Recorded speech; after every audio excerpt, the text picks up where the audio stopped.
Grand day. My name is Lena, and I have the privilege of guiding people to heal themselves using quantum healing meditation. What is quantum healing meditation, or QHM? QHM is a vocally guided meditative technique that allows you to access a deeper part of yourself. That inner voice we sometimes shy away from. It's our intuition, our subconscious, the truth speaker. Some even call it their conscience. Sometimes there's so much going on in our daily lives, we forget to quiet our minds and listen to it. This is where QHM comes in. We turn down that static, quiet the mind, and enable messages to come through. This is an introduction to help you prepare for your personal session. You don't necessarily have to prepare. Many successful and fantastic sessions are conducted with little to no preparation at all. However, some people like to prepare and understand more about the process. There are some things that you can do that are proven to help achieve a more satisfying experience. You see, the body is basically a large message board that communicates with you through aches, pains, ailments, and even dis-eases. If we can address the roots of these messages, then we can begin to understand and even learn the lessons that come with them.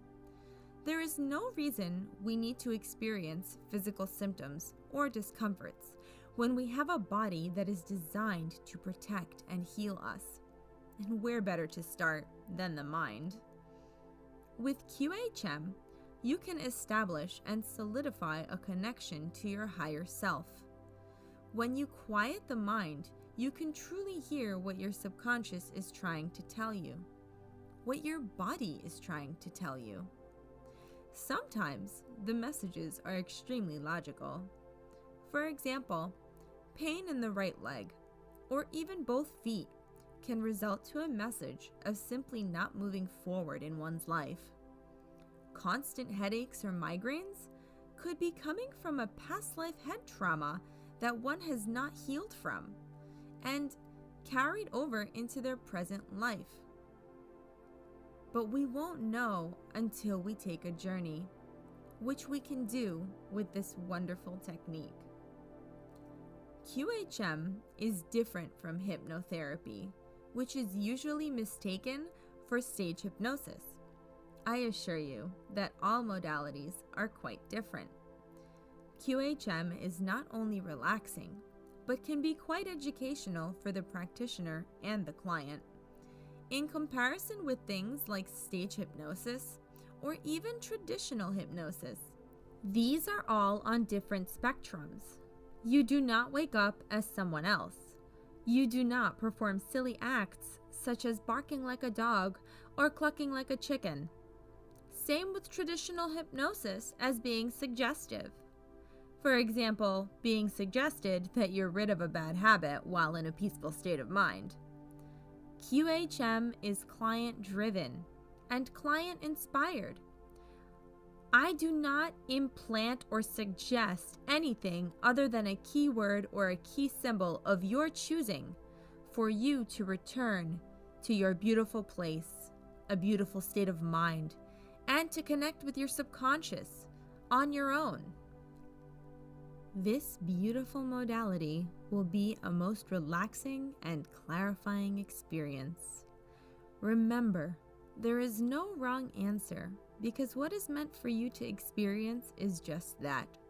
You are in control, and your higher self would never let anything happen to you or let you see anything you are not ready to see. The answers, however, will be deep within your subconscious. They are there, always. And what we are doing is reaching them so that you can get the healing, truth, clarity, and answers that you are looking for. There are different states of consciousness or trance that you experience daily. Have you ever zoned out while driving and not realized that you reached your destination without even paying attention? Sort of like an autopilot? This is a type of trance. When you are watching TV, your mind automatically goes into what we call alpha brainwaves, which is the first state of trance. There are other states we can reach, and those are theta and delta. Theta is where you will most likely stay during your QHM session, a state that is likely to originate from a relaxed attention that monitors your inner experiences. Alpha and theta are the most recognized brainwaves during meditation. Is meditation hard? No. Can anyone experience it? Yes. Those who think they cannot meditate or be induced do not realize how much they do it daily. The word can't possibly stems from a belief system or self-doubt, because anyone can. We all experience meditation or trance differently with the mind and body. Some see pictures, feel sensations, tastes, and even smells to specific odors. Others may only feel or smell, not all four at once, or even just one. This means each experience is unique. Therefore, we should not compare individual to individual. You may even reach a level of trance we like to call somnambulistic. These brainwaves are remarkably close to the state of sleepwalking and are experienced twice a day, right before you are waking up and right before you fall asleep. Regardless, you will still be conscious enough to communicate with me. Isn't that fascinating?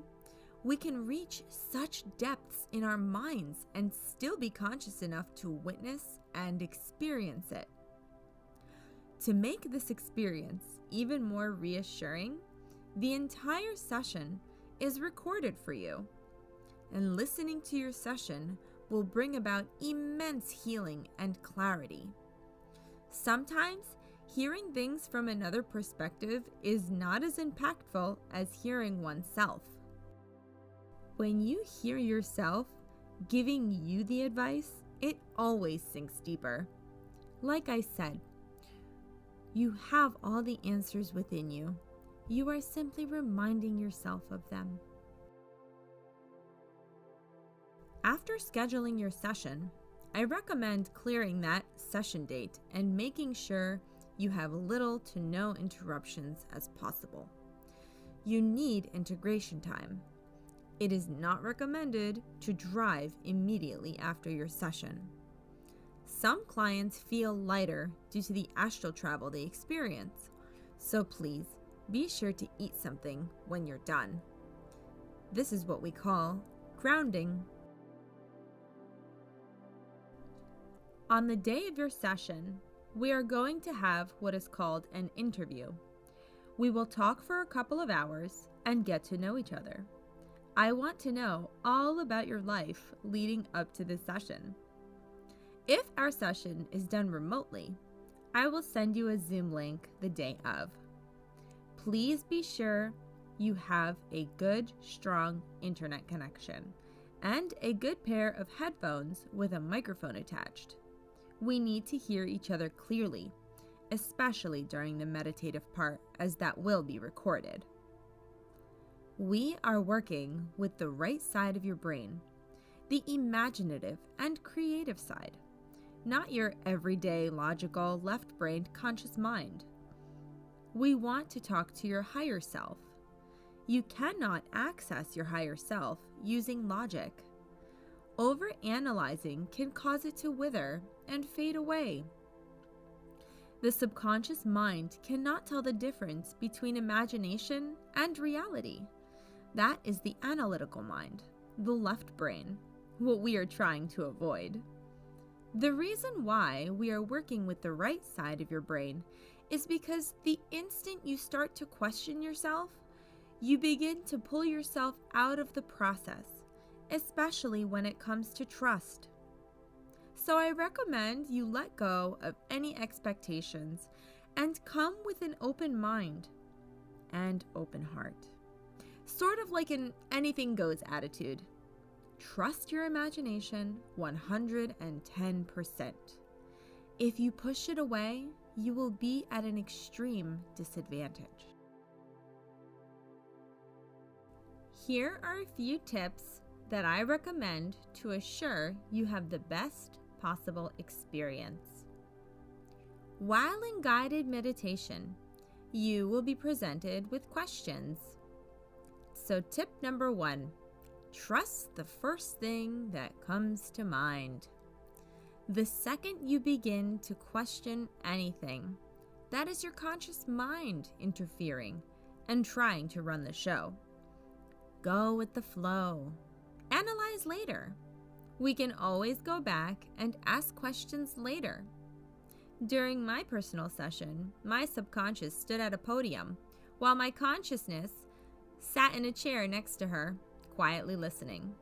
Or at least that's how I pictured it. What you see or feel matters.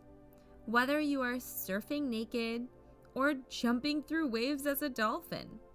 Later, your subconscious could say that you don't have enough fun in your life or that you don't feel free. There is always meaning to what you are being shown. Everything has meaning. The key is not to question it as it's happening until we get to the questioning part. Even if you think you're making it up, I don't care. What did you learn from it? It's what you learned from it that is important. We basically make up everything in our lives anyway. What makes this any different? Even if it's said that God made you up, if you think about it, everything is a creation. Everything is made up. Nothing can exist unless it's created, so to speak.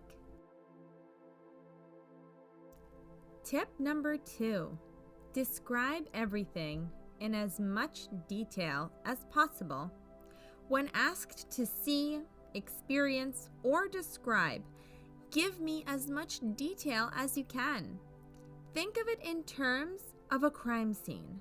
The more details you give me, the better you set yourself in that scene.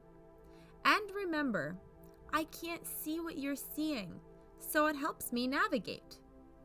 It's not always about seeing either. Some use other senses, hearing, smelling, feeling. These can also be described to bring information in. Don't feel pressured to see or imagine if you're experiencing something in another way. Tip number 3, remember to talk. Talk, talk, talk. I can't see what you're seeing, and we're also recording this session. The more you talk, the more you let things come through, and the more you go with it. Let it flow through you and out of your mouth. Even if it's something you're feeling or sensing with your other senses, tell me about it in as much detail as possible. It's like a blank canvas, and the second you start talking, the artwork starts to reveal itself and comes to life. For example, you see or imagine something red, which ends up being part of a brick wall, then leads to being part of a fireplace. This fireplace looks very similar to one you had as a child. You're now beside that fireplace as a child. You notice a coffee table and your grandpa sitting on the couch reading something. This is your living room from your childhood, and so on and so forth. You see how the story unfolds from something red. This is how it works, sometimes naturally, and sometimes others get other pictures and other things, whether it's right away, or they feel the colors, or even smell them at first. This eventually leads them where they are meant to go. We take our time and go with the flow. So if you see something and don't talk about it, the canvas will remain blank. Little things lead to bigger things. I also require you to write a list of questions that you would like to ask your higher self. These can range from curiosity about your life experiences to ailments and discomforts that you may have. Since we will be discussing your entire life, a lot of your questions may be answered, and new ones might come up. Bathroom breaks, especially right before your session, are very important. Sometimes, during a session, a bathroom break is required, and this is perfectly fine. It feels exactly like waking up in the middle of the night, using the bathroom, and going back to bed. But we do want you to empty that bladder prior to this session, so there are fewer interruptions. Your body flushes out toxins and even negative energy before and after your experience. It is very good to go to the bathroom. Please be sure to stay hydrated. Your body is composed of over 60% water, more actually. So water is essential. Not only does it keep you alive, but it also keeps you connected. It helps information flow and will help you connect to your higher self. Or as my higher self told me, it sustains life, eradicates toxins, it clears, it cleanses, it purifies. It is important. And as Mr. Masaru Emoto once said, every glass of water you drink has the potential to bring you healing from whatever ails you. Every bath you take can do the same. Every step into the ocean, every walk beside a river, every rest beside a creek is an opportunity to heal. And this healing can be received by you or intended for others, or the planet, or both. Another important thing is to make sure you are comfortable. Often we are most comfortable where we sleep. However, this may vary for you.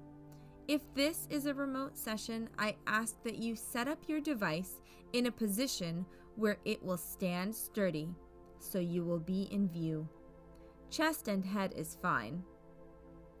Also, please be sure there is adequate lighting in the room, enough for me to see your face. Understand and remember that I am not the one who heals you. I am simply a guide that helps you heal yourself.